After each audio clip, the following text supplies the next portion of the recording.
अब मैं database open करके बताता हूँ। क्या ओपन करना है आपको? एक्सएम। ठीक है, ये एक्सएम कंट्रोल पैनल, इसको चालू किया। ऑरेंज कलर का जो ये पैनल है, ये एक्सएम कंट्रोल पैनल है। यहाँ पर हमें कौन सी सर्विस चालू करनी है? माइसिक्वल की चालू करनी है। ये ग्रीन आना चाहिए। अगर ये ग्रीन नहीं आ रहा है और यहाँ पर रेड रेड करके खत्म हो रहा है, मतलब समझ लो आपका डाटाबेस चल नहीं पा रहा है, कोई ना कोई इशू आ गया है, आपको फिक्स करना पड़ेगा। अभी आप देखो मेरा माइसिक्वल भी ग्रीन है, पोर्ट नंबर भी आ रहा है और यहाँ पर कोई दिक्कत नहीं है ना, ये पूरा कोई दिक्कत नहीं है। यहाँ पर ये क्रॉस क्रॉस आ रहे हैं, इससे कोई फर्क नहीं पड़ रहा, ठीक है ना। सो आपको माइसिक्वल जो है वो डाटाबेस है, और अपाचे क्या है यहाँ पर कोई बता सकता है? ये वेब सर्वर है। वेरी गुड, किसने बोला? Shubham, very good. So Apache हमारा वेब सर्वर है। तो मैंने आपको मैं बता देता हूँ, हर छोटी छोटी चीज हम डेली रिवीजन कर रहे हैं, ठीक है ना। हम छोटी छोटी चीजें डेली रिवीजन कर रहे हैं, आप सभी को पता होना चाहिए, क्योंकि हमारी क्लास में अभी कुछ नए बच्चे भी आए हुए हैं, उनको भी चीजें समझ में आनी चाहिए, ठीक है। सो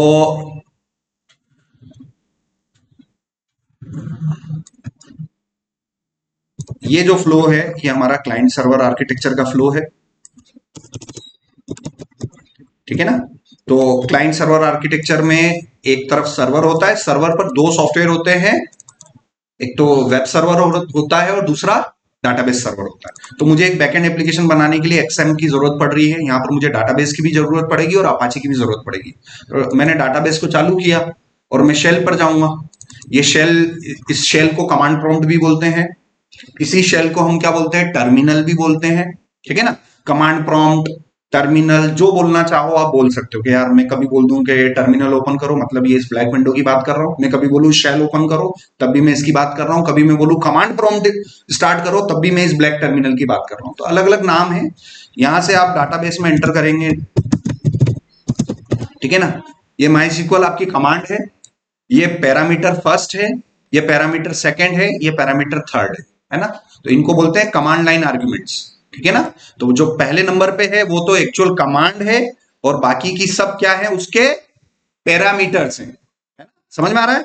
और स्पेस दे देंगे तो ये फर्स्ट पैरामीटर हो गया, space second parameter, third parameter. समझ में आ रहा है ना। तो इस माइस्क्ल कमांड को मैं कितने आर्ग्यूमेंट्स या पैरामीटर अप्लाई कर रहा हूं? हाँ, तीन, ठीक है ना। मल्टीपल मतलब तीन हम सप्लाई कर रहे हैं, ठीक है ना। यहां पर गए, ये हो गया, ये मेरा डाटाबेस आ गया। अब मैं सबसे पहली बेसिक कमांड है शो डाटाबेसेस, है ना। शो डाटाबेसेस में मैंने अपनी कमांड चेक करी, ठीक है ना। मैं किस डाटाबेस पे काम कर रहा हूँ? जस्ट डायल db2 पर। तो इस डाटाबेस के अंदर जाऊंगा मैं, कौन सी कमांड से? यूज, ठीक है ना। ये किया। अब मैं इसके अंदर, डाटाबेस के अंदर क्या होती हैं? टेबलें होती हैं। तो शो टेबल्स किया। आप देखो मैंने कुछ टेबल्स बना रखी थी प्रीवियस क्लास के अंदर। मैंने कौन सी टेबल बना के बताई आपको? है ना, टेबल देख देख के आपने किया, पीयूष ने किया, बाकी किन्होंने क्यों नहीं किया यार? आपको क्यों नहीं कर पा रहे हो आप लोग? स्क्रीनशॉट यार, कल क्या रोज ही कल बोल रहे हो? मेरे को स्क्रीनशॉट डेली चाहिए एटलीस्ट। पूरा 100% लेक्चर समझ में नहीं आ रहा है तो भाई 1% तो समझ में आया होगा। एक्सएमपी खोल के बता दो कि सर ये आज मेरे को एक्सएम खोल के बताया था आपने क्लास में। इतना स्क्रीनशॉट तो दे दो यार मेरे को कम से कम, ठीक है ना। मेरे को स्क्रीनशॉट चाहिए डेली। क्या किया? मैं नहीं कह रहा हूं कि 100% जितनी चीजें मैंने समझा रखी वो सारा का सारा करके बताओ भाई। उसमें से जितनी जितनी चीजें समझ में आ रही वो कर दो। बाद में आप बोलोगे सर ये चीज समझ में नहीं आ रही है, तो अपन दोबारा एक क्लास और लेके उसको फिर से रिवाइज कर लेंगे, 2-3 लेक्चर बन जाएंगे उसके। क्या है, आप लोगों को समझ में आना चाहिए। तो मैंने प्रीवियस क्लास में टीचर्स नाम की टेबल बनाई थी, और ये सारा काम हम देख देख के कर रहे हैं। किससे? स्ट्रापी से। स्ट्रापी की एपीआई को एग्जैक्ट बनाने की कोशिश कर रहे हैं कि यार जैसा स्ट्रापी काम कर रहा है एग्जैक्टली वैसा मैं भी अपनी एपीआई बना पाऊं, क्योंकि मुझे भी क्या बनना है? बैकएंड इंजीनियर बनना है। मेरा काम ही क्या होगा कंपनी में as a backend engineer? API बनाना। सिर्फ आपका काम ही यही है भैया, एपीआई बनाना। 90% काम आपका क्या होगा? एपीआई बनाना ही होगा, ठीक है ना। तो आपको पता है एपीआई की टेस्टिंग आप किधर करोगे? पोस्टमैन पर। पोस्टमैन ही है मार्केट में, इसका टक्कर का कोई सॉफ्टवेयर नहीं है, ठीक है ना। So Postman is an API testing software. Postman क्या है? आपका एपीआई टेस्टिंग सॉफ्टवेयर। तो यहां पर हम गए और ये देखिए। सो प्रीवियस लेक्चर में मैंने आपको कुछ बातें बताई थी। मैंने ये बातें बताई थी एपीआई जो आप बनाओगे एज अ बैकएंड इंजीनियर, वो कितने टाइप की एपीआई हो सकती है? 2 टाइप की। एक तो पब्लिक एपीआई होगी और दूसरी प्राइवेट एपीआई। तो पब्लिक एपीआई उन एपीआई को कहते हैं जिनमें हमें करंट ऑपरेशन करवाने के लिए किसकी जरूरत नहीं होती है? जेडब्ल्यूटी टोकन की जरूरत नहीं होती है, ठीक है ना। तो वो मैंने आपको करके बताया था। अब मैंने आपको प्रीवियस लेक्चर में ये बताने जा रहा था कि हमें एक प्राइवेट एपीआई बनानी है जिसमें कोई भी CRUD ऑपरेशन करवाने के लिए मुझे किसकी जरूरत पड़ेगी, JWT टोकन की जरूरत पड़ेगी। तो मैंने प्रीवियस लेक्चर में आपको टीचर्स के डाटा को गेट करने के लिए भी मैंने आपको यहाँ पर सप्लाई किया था BRL टोकन। ठीक है ना, यहां से आपको क्या जाना है, BRL टोकन, और ये आपने सप्लाई किया था और यहां से सेंड करेंगे तो देखो आपको डाटा ये मिल गया। अब ये टोकन तो मैंने कल जनरेट किया था, कल आपके सामने ही मैंने जनरेट किया था ये टोकन। तो टोकन का एक्सपायरी टाइम होता है ना। तो आप गूगल से पता कर सकते हो कि भाई स्ट्रापी जब मुझे टोकन देता है, क्योंकि स्ट्रापी मैंने तो बनाई नहीं है, वो तो बना है, मैं तो जाके उसका टोकन बना लेता हूं। तो ये जो टोकन जो मिलता है ये कितने दिन के लिए वैलिड होता है, 30 डेज शायद, है ना। और जब आप खुद एक्सप्रेस में कोड करोगे, जब आप खुद उसका एक्सपायरी टाइम देते हो, यहाँ लॉगिन एपीआई आपने काम कर रखा है, लॉगिन एपीआई पर, है ना, ये लॉगिन एपीआई पर आपने काम कर रखा है। और इस लॉगिन एपीआई के अंदर जब हम अपना JWT टोकन बना रहे हैं तो एक्सपायरी टाइम देना भी किसके हाथ में है, मेरे हाथ में है, क्योंकि कोड भी मैं कर रहा हूं, बैकएंड एपीआई भी मैं बना रहा हूं, तो हर चीज मेरे कंट्रोल में। मैं जैसा चाहूंगा वैसा, मेरी मर्जी पड़ेगी तो मैं 1 घंटे की एक्सपायरी दे दूंगा, और मैं अगर चाहूं तो उसको 2 साल का भी एक्सपायरी वैलिड वो एक्सपायरी टाइम दे सकता हूं कि भाई 2 साल तक वैलिड रहेगा टोकन। ये सब चीज किसके कंट्रोल में, डेवलपर के। जैसा आप कोड करोगे ना वैसा आपका सिस्टम काम करेगा। तो यहां पर ये देखो, ये एक्सपायरी टाइम यहां पर दे रखा है, और ये शायद मैंने प्रीवियस क्लास में इसको 6 महीने का करवा दिया था। ठीक है ना, बस इतना समझना है कि हाँ ये इंस्ट्रक्शन लिखने से ये आपका वो मिली सेकंड में कन्वर्ट करके ये 6 महीने का कर देगा बेसिकली। ठीक है ना, और ये JWT टोकन आ रहा है, ये पोस्टमैन में गए और इसमें हम लॉगिन करेंगे। सो इसमें हम लॉगिन करेंगे, ये लॉगिन वाली एपीआई रही मेरी। ठीक है ना, सो यहाँ पर मैंने लॉगिन किया। ठीक है ना, सो यहाँ पर select star from users, select star from users. ये देखो लास्ट में हर्षिता वन नाम से मैंने एक यूजर बनाया था, है ना, हर्षिता वन नाम से मैंने एक यूजर बनाया था। तो हर्षिता वन और पासवर्ड भी मेरा क्या था, हर्षिता वन, और मैं लॉगिन करूं तो शायद यहाँ पर यूजर नेम था। ठीक है ना, शायद यहाँ पर क्या था, यूजर नेम। ये रीड नहीं कर पा रहा है, रीजन क्या है, शायद मैंने अपनी एप्लीकेशन, मैं इसको दोबारा से चालू कर लेता हूं।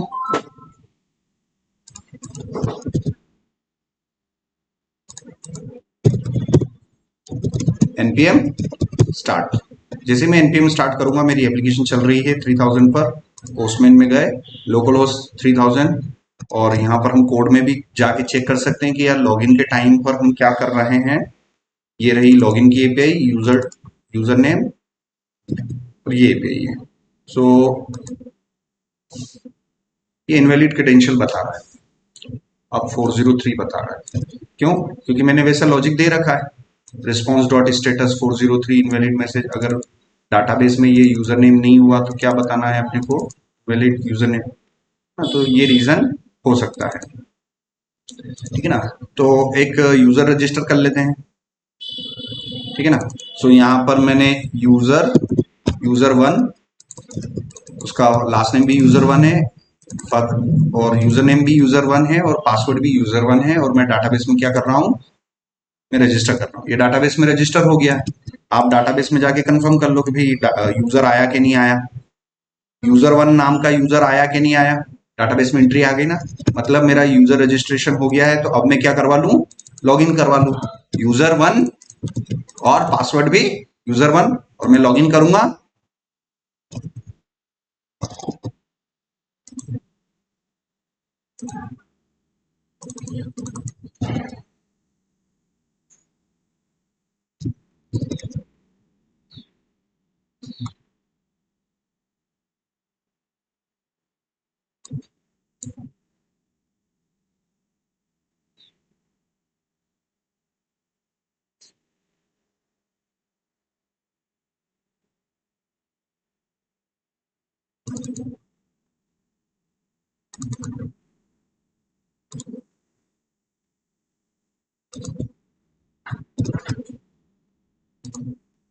देखो कई बार क्या है, सेम मैसेज होने से भी मेरे को दिक्कत आती है, इनवैलिड क्रेडेंशियल। तो एक को बोल दिया मैंने इनवैलिड क्रेडेंशियल वन, तो दूसरे को बोल दिया इनवैलिड क्रेडेंशियल टू।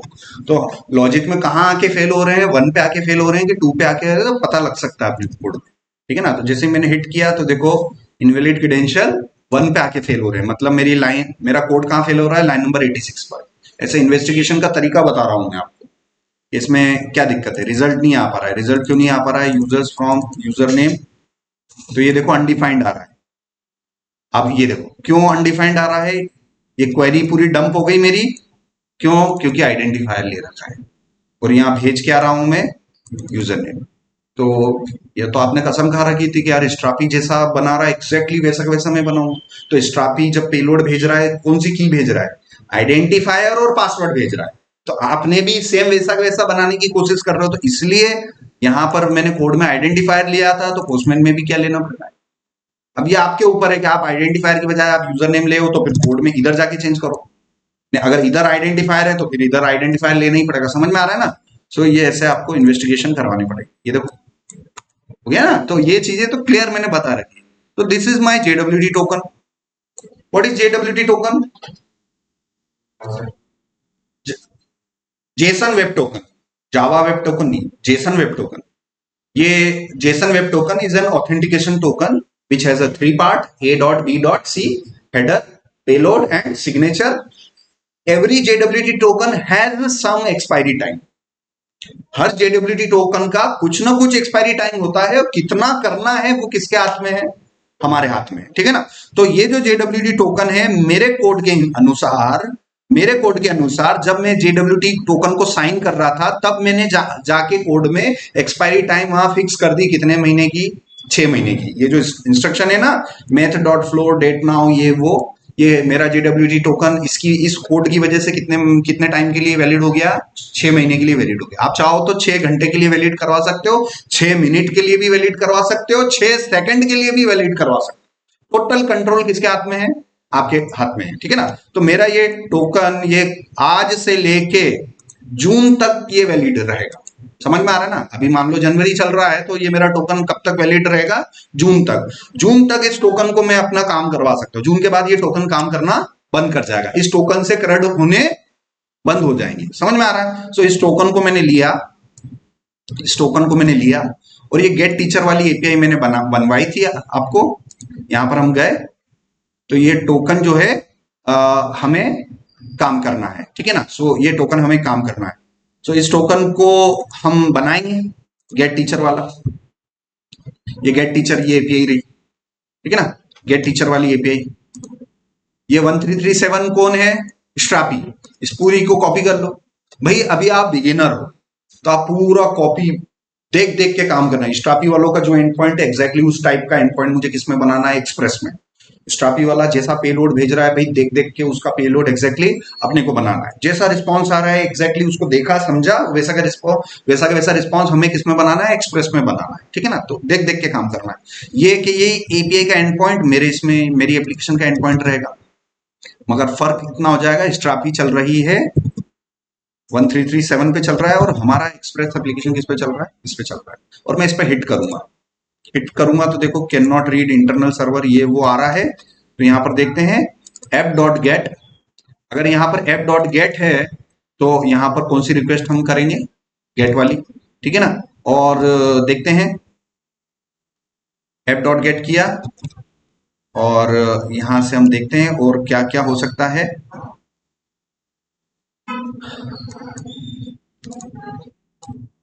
ठीक है, अब ये अटेम्प्ट कर लिया इसने। प्रीवियस लेक्चर में मैंने आपको बताया था, उसने ऑथोराइजेशन हेडर को पकड़ा, request dot headers dot authorization, तो ये यहां पर एक्सपेक्ट कर रहा है, ठीक है। तो ये एरर नहीं आए उसके लिए आप पूरा काम किस में कर सकते हैं, ट्राई कैच में कर सकते हैं, ठीक है ना। तो आपको W3C स्कूल्स पे जाना है, जावा स्क्रिप्ट पे जाना है, और यहां पर आप जावा स्क्रिप्ट एरर्स पे जाओगे। किस पे, एरर्स। अभी देखो ना टर्मिनल पे मेरे एरर आ गई कि नहीं आ गई, ये एरर आ गई कि नहीं आ गई, टाइप एरर। तो इन एरर्स को पकड़ने के लिए जावा स्क्रिप्ट में एक सेक्शन दिया हुआ है, जावा स्क्रिप्ट एरर्स। तो जब भी कोई एरर आती है, कोड आप करते हो, कुछ ना कुछ एरर आएगी, उन एरर को हम हैंडल कैसे करें, है ना।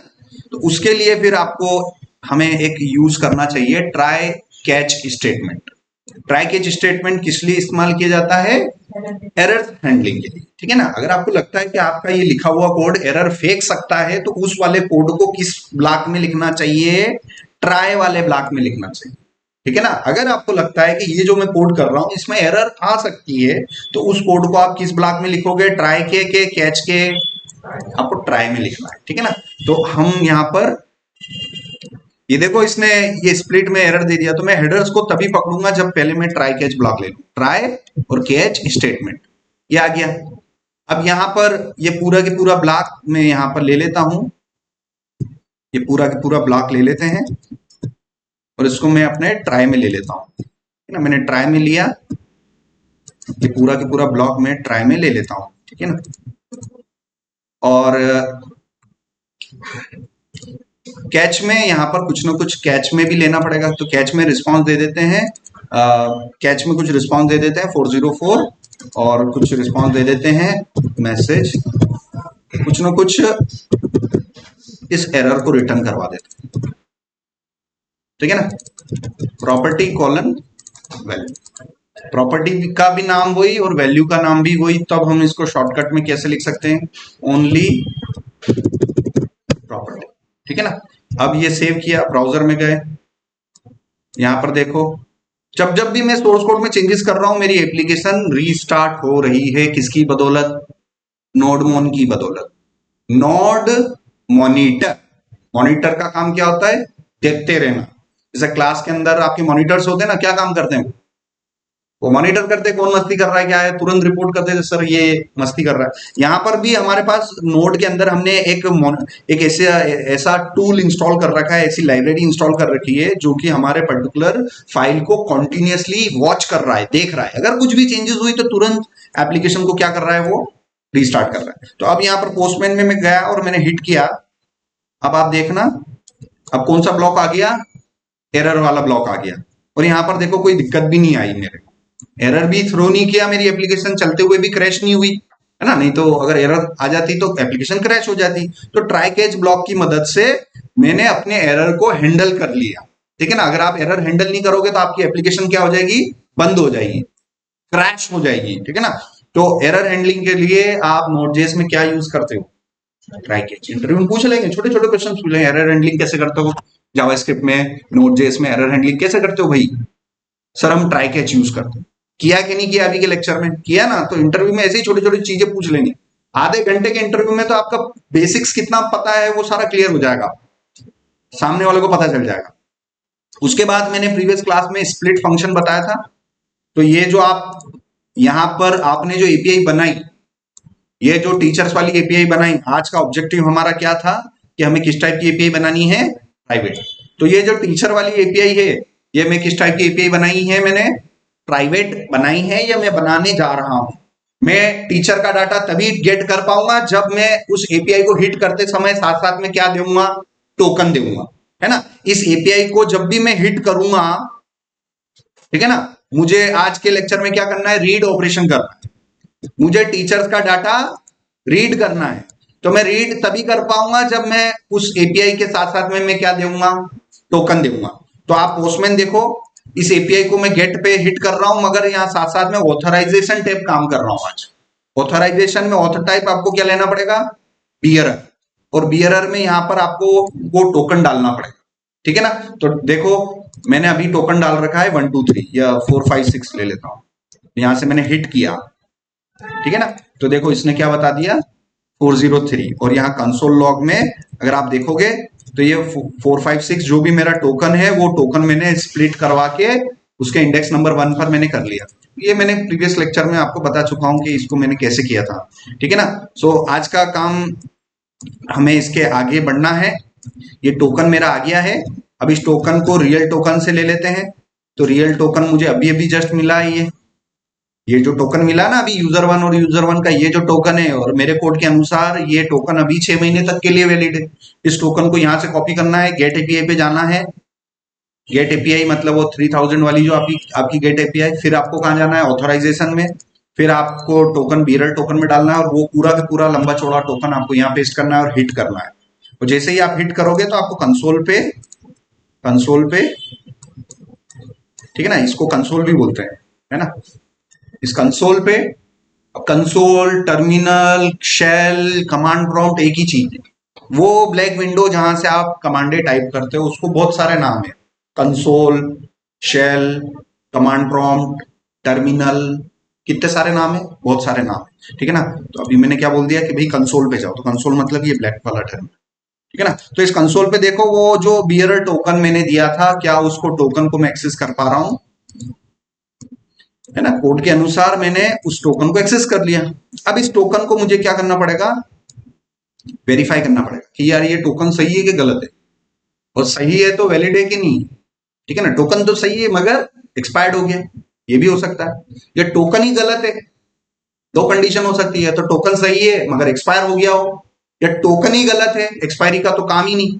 तो आपने टोकन जैसे जनरेट किया था, जिस लाइब्रेरी से आपने जनरेट किया था उसी लाइब्रेरी से आपको उसको क्या करना पड़ेगा, वेरीफाई भी करना पड़ेगा। तो हमने कौन सी लाइब्रेरी यूज करी थी, जेसन वेब टोकन नाम की लाइब्रेरी को इस्तेमाल किया था, जेसन वेब टोकन। तो जेडब्ल्यूटी टोकन बनाने के लिए मैंने कौन सी लाइब्रेरी यूज करी, ये वाली लाइब्रेरी यूज करी। इसी लाइब्रेरी में मैंने जेडब्ल्यूटी डॉट साइन, दो इंपॉर्टेंट मेथड में बता रहा हूं। पहले नंबर पर आपको जेडब्ल्यूटी टोकन क्या करना पड़ता है, क्रिएट करना पड़ता है, और दूसरे लेवल पर जेडब्ल्यूटी टोकन को क्या करना पड़ता है, वेरीफाई करना पड़ता है। एक तो टोकन बनाएंगे और बाद में टोकन को वेरीफाई करेंगे, दो ही काम होंगे इसमें जेडब्ल्यूटी से रिलेटेड। तो टोकन बनाएंगे, तो मैंने कैसे बनाया, जेडब्ल्यूटी डॉट साइन से बनाया। आज मैं टोकन को वेरीफाई करूंगा कैसे, जेडब्ल्यूटी डॉट वेरीफाई नाम की मेथड इसके अंदर है। तो आप नीचे जाओगे कहीं ना कहीं आपको सेक्शन मिलेगा जेडब्ल्यूटी डॉट वेरीफाई, समझ में आ रहा है। सो जेडब्ल्यूटी डॉट वेरीफाई, इसमें फॉर्मूला वही याद रखना भाई, पहला पार्ट ऑब्जेक्ट हो गया, दूसरा पार्ट मेथड हो गया, मेथड की कॉलिंग, राउंड ब्रैकेट को बोलते हैं मेथड की कॉलिंग, कॉलिंग में आते हैं एक्चुअल आर्गुमेंट्स, ठीक है ना। उसी तरीके से ये जेडब्ल्यूटी क्या है, ये जेडब्ल्यूटी क्या है, ये ऑब्जेक्ट है, ये वेरीफाई क्या है, इस ऑब्जेक्ट की मेथड, और इस मेथड के अंदर मैं क्या पास करूंगा, एक्चुअल आर्गुमेंट। भाई पैटर्न में पूरा आमने सामने ही लिख रहा हूं ताकि आपको खुद ही दिख जाए कि मैं क्या पूछने वाला हूं और आपको जवाब क्या देना है। So verify is the method of which object, JWT object. What is sign, sign is the method of which object, JWT object. So verify के अंदर हमें क्या करना है, वेरीफाई वाला ब्लॉक देख लेते हैं, ठीक है ना। सो वेरीफाई टोकन, वेरीफाई टोकन यहां पर मैंने किया। सो वेरीफाई और टोकन सिमेट्रिक एंड असिमेट्रिक, ये वाला कोड ले लेते हैं। ये कोड लिया, कॉपी किया मैंने, ये दो लाइन का कोड ले लिया। इसमें वेरीफाई करने के लिए अलग अलग तरीके दे रखे हैं। एक तरीका दे रखा है ट्राई कैच के साथ में, तो बेटर है, क्योंकि मैं वेरीफाई करते समय अगर कुछ दिक्कत आ गई तो फिर मुझे ट्राई कैच लेना ही पड़ेगा, बाद में भी लेना ही पड़ेगा। तो इन्होंने ऑलरेडी दे रखा है कि भाई ट्राई कैच के साथ में वेरीफाई कर लो, टोकन अगर वेरीफाई हो गया तो आउटपुट आ जाएगा, नहीं तो आप किस ब्लॉक में चले जाओगे, एरर वाले ब्लॉक में, ठीक है ना। अगर आपका कोड कोई भी एरर नहीं दिया तो आप कहां रहोगे, ट्राई के अंदर। और अगर आपके कोड को एग्जीक्यूशन के टाइम पे कुछ एरर आ गई तो आप किधर जंप कर जाओगे, कैच वाले ब्लॉक में, है ना। ट्राई और कैच, ट्राई में कब तक रहोगे, जब तक आपका कोड कोई भी एरर नहीं दे रहा है। और अगर आपके कोड में किसी भी प्रकार की एरर आई तो तुरंत आपको वो किधर फेंक देगा, वो कैच ब्लॉक में फेंक देगा। तो इंटरव्यू में पूछते हैं कि एरर हैंडलिंग आप कैसे करते हो, जावास्क्रिप्ट में, नोड.जेएस में कैसे करते हो, तो we do with what, try catch block. So इस लाइब्रेरी पर इन्होंने ट्राई कैच वाला ब्लॉक दे रखा है, कुछ नहीं करना है, कॉपी करना है, और पर्टिकुलर जहां पर आपने कंसोल लॉग करवा रखा है, आप खुद ही देख लो, आपने उस टोकन को कंसोल लॉग कहां करवा रखा है, कंसोल लॉग ये टोकन को मैंने यहां करवा रखा है। यहां पर मैं जाऊंगा, यहां पर मैं जाऊंगा, उस कंसोल लॉग के जस्ट नीचे उस कोड को पेस्ट कर देंगे, ठीक है। कोड कैसे एग्जीक्यूट होता है, टॉप टू बॉटम, है ना। आप में से कोई ऐसा है जो बुक्स को नीचे से ऊपर की ओर पढ़ता है, नहीं। आपका जो ह्यूमन बिहेवियर है, एग्जैक्टली वो ह्यूमन वो वही बिहेवियर किनका होता है, कंप्यूटर्स का भी होता है, ठीक है ना। कंप्यूटर्स भी कोड कैसे पढ़ते हैं, टॉप टू बॉटम। आप कोड कैसे पढ़ते हो, लेफ्ट टू राइट, मैं उर्दू की बात नहीं कर रहा हूँ, उर्दू में राइट टू लेफ्ट चलता है, मगर मैं ऐसे ह्यूमन की बात कर रहा हूँ कि basically most of the language में कोड कैसे चलता है, कैसे रीड किया जाता है, हम कैसे पढ़ते हैं, लेफ्ट टू राइट पढ़ते हैं। तो हमारा कंप्यूटर्स भी कोड को कैसे पढ़ता है, लेफ्ट टू राइट ही पढ़ेगा। समझ में आ रहा है ना? सो ये जैसे ही ट्राई ब्लॉक में गया, ये लाइन नंबर 134 एग्जीक्यूट करेगा, 36, ये ऐसे ऐसे ऐसे ऐसे स्टेप बाय स्टेप लाइन को एग्जीक्यूट करेगा। उसके बाद में यहां पर हम अपना JWT.verify और इसी के जस्ट नीचे में कंसोल लॉग करवा दूंगा डिकोडेट को, console.log, और इस डिकोडेट को मैं यहाँ लॉग करवा दूंगा। तो यहाँ पर मैं कुछ इस प्रकार से कुछ स्ट्रिंग दे दूंगा, ठीक है ना, कि this is my decoded string, और इसको कुछ इस तरीके से मैं डिकोडेट कर दिया। और यहाँ पर मुझे सीक्रेट सप्लाई करना पड़ेगा। ये वो सीक्रेट होगा जब आपने साइन करते समय सीक्रेट दिया था। JWT साइन के अंदर जब आपने सीक्रेट दिया था, आपका सीक्रेट का नाम क्या था? सीक्रेट था। तो यहाँ पर आप वेरीफाई करते समय भी वही सीक्रेट आपको देना पड़ेगा। मान लो उस सीक्रेट का नाम मेरा क्या था? ओके लैब्स था। तो वेरीफाई करते समय भी आपको क्या देना पड़ेगा? वही नाम देना पड़ेगा, अदरवाइज वो आपका टोकन वेरीफाई नहीं हो पाएगा। तो बताओ, साइन करते समय, JWT साइन करते समय मेरे केस में अभी सीक्रेट क्या था? सीक्रेट ही था। ये वर्ड वर्ड इसमें आप कुछ भी ले सकते हो, आप अपना नाम लिख सकते हो, आप अपना कोई कोई पासवर्ड वासवर्ड टाइप का कुछ सीक्रेट डाल सकते हो जो आप ही को पता है, किसी और को पता नहीं है। तो यहाँ पर ये सीक्रेट था, ये सीक्रेट, तो वेरीफाई करते समय भी यही सीक्रेट, ठीक है ना, ये वेरीफाई करते भी यही सीक्रेट। और ठीक है, ये डिकोड हो जाएगा। उसके बाद इस इफ एल्स ब्लॉक को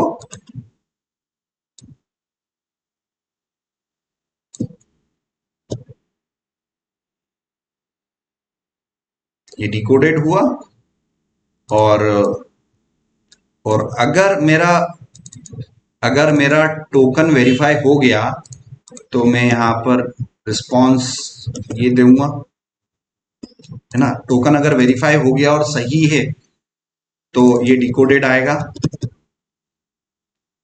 ठीक है ना। और टोकन अगर इनवैलिड हुआ तो आप किस ब्लॉक में आएंगे? कैच ब्लॉक में। अगर टोकन सही हुआ तो ट्राई ब्लॉक में आपने रिस्पॉन्स दे दिया, और टोकन गलत हुआ तो आप किधर जाओगे? कैच ब्लॉक में। अब इस लॉजिक की आपको जरूरत नहीं है, ये पेलोड वाला वेरिएबल आपने लिया, पेस्ट किया, और यहां पर वो पेलोड आप यहां पर दे सकते हैं। बाकी ये वाला इफ एल्स का ब्लॉक आपने हटा दिया।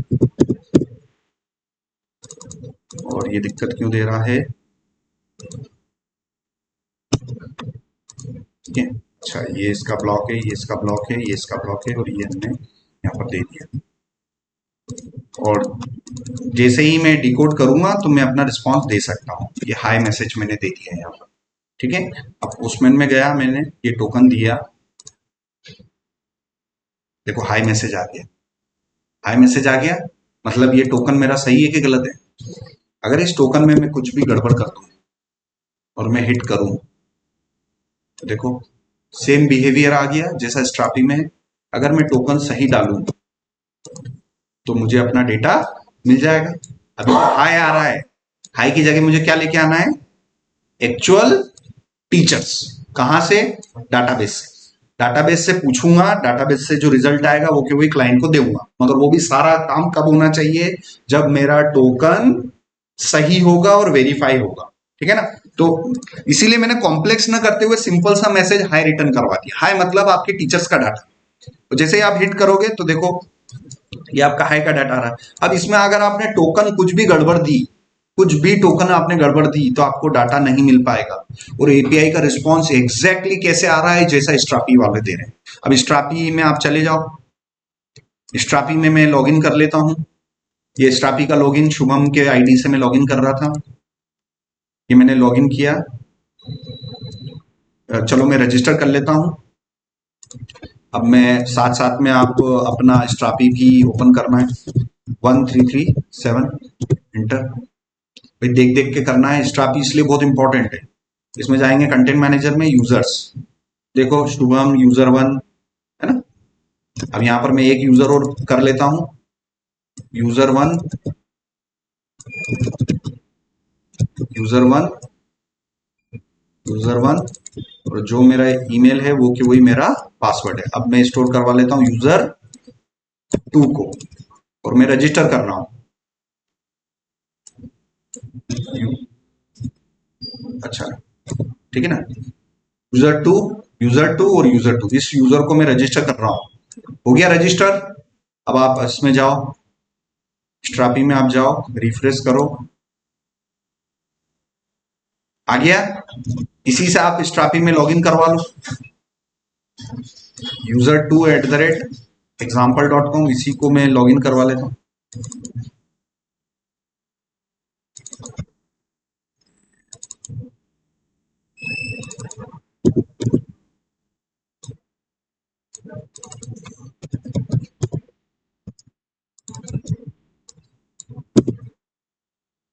ठीक है ना, वो एपीआई का एंड पॉइंट मैंने आपको बता दिया था। हाँ,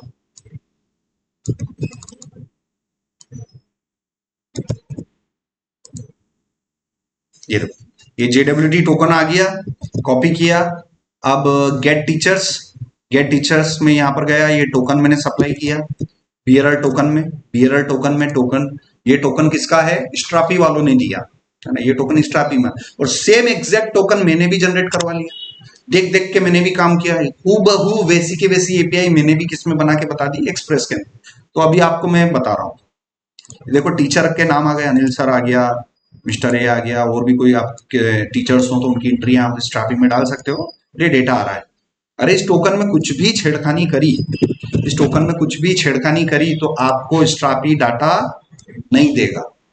टोकन में कुछ भी छेड़खानी करी, कुछ भी चेंजेस किए तो टोकन क्या हो गया, इनवैलिड हो गया। और इनवैलिड के केस में वो आपको सर्वर से आपको स्टेटस मिलेगी 401 या 403 जो भी आ रहा है, और ये अनऑथराइज्ड। समझ में आ रहा है क्या हो गया, लाइट गई नहीं है अभी जस्ट, तो उसका तो कुछ नहीं हो सकता है।